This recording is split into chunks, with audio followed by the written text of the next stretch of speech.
नमस्कार मेरे दोस्तों, जैसा कि हमने आपको पिछले सेशन में बताया था कि हम आपको मैथ का एकदम सिलेबस विद उनके जो चैप्टर हैं और उनके जो मार्क्स हैं उनके सामने चैप्टर और उनके जो मार्क्स हैं सामने वो आपको लिख कर बताएंगे। कौन कितने मार्क्स का आता है ये बिल्कुल बेहतरीन तरीके से हम आपको बताएंगे।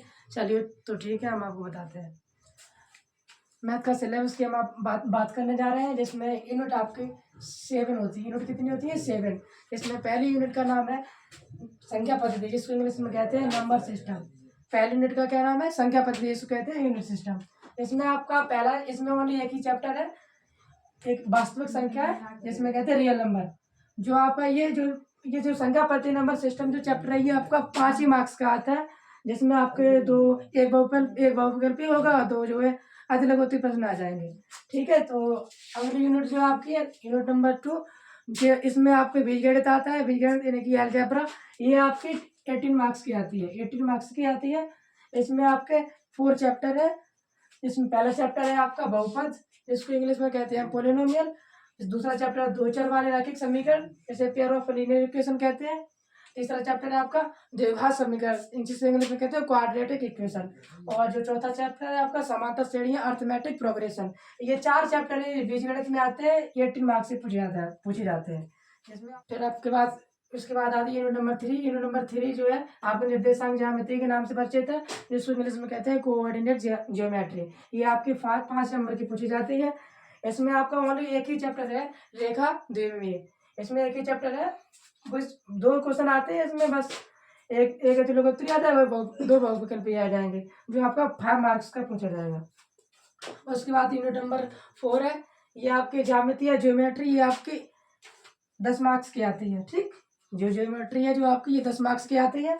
इसमें 2 चैप्टर है, एक आपका त्रिभुज है और दूसरा वृत्त है।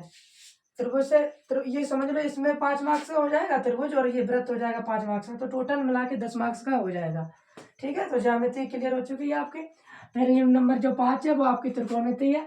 त्रिकोणमिति 12 मार्क्स की पूछी जाती है, जिसमें आपके 3 चैप्टर रहते हैं। एक त्रिकोणमिति का परिचय, दूसरा त्रिकोणमिति सर्वसामयिक, और तीसरा जो होता है हाइट एंड डिस्टेंस यानी कि ऊंचाई और दूरी।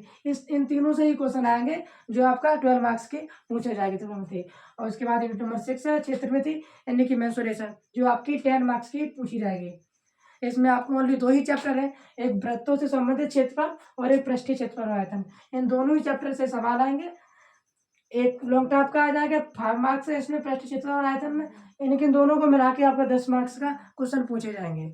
उसके बाद जो अंतिम लास्ट यूनिट है वो है सांख्यिकी तथा प्रायिकता स्टैटिस्टिक्स एंड प्रोबेबिलिटी। ये आपके 10 मार्क्स की पूछी जाएगी, जिसमें आपका पहला चैप्टर रहेगा सांख्यिकी और दूसरा चैप्टर रहेगा प्रायिकता।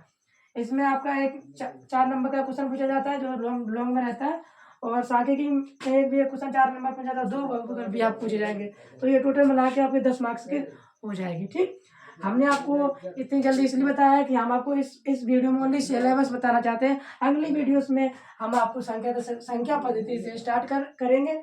और जो संख्या पद्धति में जो आपका चैप्टर है वास्तविक संख्या कैसे बनी, क्या है वास्तविक संख्या, इसके पूरा डिस्कशन आपका है जो वास्तविक संख्या में हम डिस्कस करेंगे। ये पूरा जो चैप्टर है 5 मार्क्स का, तो ये विद मार्क्स दोबारा फिर लिखेंगे उस चैप्टर के सामने जो सा चैप्टर पढ़ाएंगे। ठीक है, तो आप अगली वीडियो में हम आपको वास्तविक संख्या से स्टार्ट करेंगे। और हमारे चैनल को तब तक सपोर्ट करते रहिए, सब्सक्राइब कीजिए। ठीक है, तो अगली वीडियो में आपको जय हिंद दोस्तों।